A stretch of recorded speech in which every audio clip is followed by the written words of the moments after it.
Some classic sea breeze action yesterday. Those thunderstorms were initially set off by the Gulf Coast sea breeze, which lifted north, and then later the East Coast sea breeze. Our flow is generally out of the south-southwest, so the Gulf Coast sea breeze comes in first, and then the East Coast one will come in later. Very typical of summertime here in South Georgia.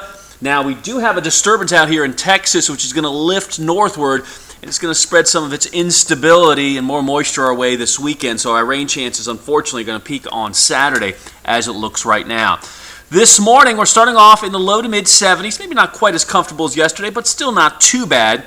And we are going to see some patchy fog, low 80s by 10, upper 80s as we go into the early afternoon.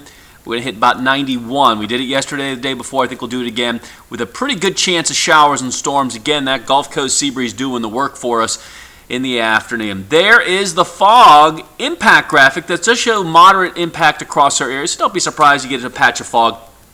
Could drop visibility about a half a mile. Scattered thunderstorms will linger into the evening hours, 83 to 76, and we'll hold on to a 30% chance of rain in the overnight, down to 72. Let's go to Futurecast, and the frontal systems, again, not very notable, but what is the sea breezes. Here it is, pushing inland.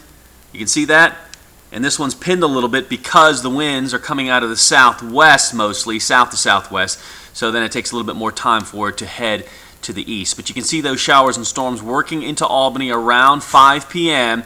and then that East Coast sea breeze will impact our eastern communities into the evening hours, and then everything kind of dies out. Diurnal activity, heating of the day, creating the instability, warming the surface, and driving those sea breeze and land breeze fronts and all that fun stuff. And you can do it again tomorrow. A little better, more chances of rain. You can see those thunderstorms rolling across portions of Mississippi, and then that activity really starts to ramp up on our Saturday. So Saturday is going to be the most active day and could come in on earlier, as early as like 1, 2 o'clock for those showers and thunderstorms. So just have your umbrella ready. It's not going to be a washout of a weekend. But again, we could get into some thunderstorms when thunder roars. Go indoors. And remember, there's no severe risk right now. There's no flash flooding risk. It's not even marginal. But that doesn't mean we're not going to see storms that could produce gusty winds and heavy rainfall. That is still in the cards. It is summertime, South Georgia, and any one of these storms really could give it a marginal risk for all those two impacts, if that makes any sense. 72 to 90 on your Friday. 70% chance of showers and storms on Saturday, so rain chances are coming up from 60% in the afternoon to 70%. And again, it could come in earlier on Saturday and then 50% on Father's Day. So we're starting to drop the rain chances. The heat will pick back up.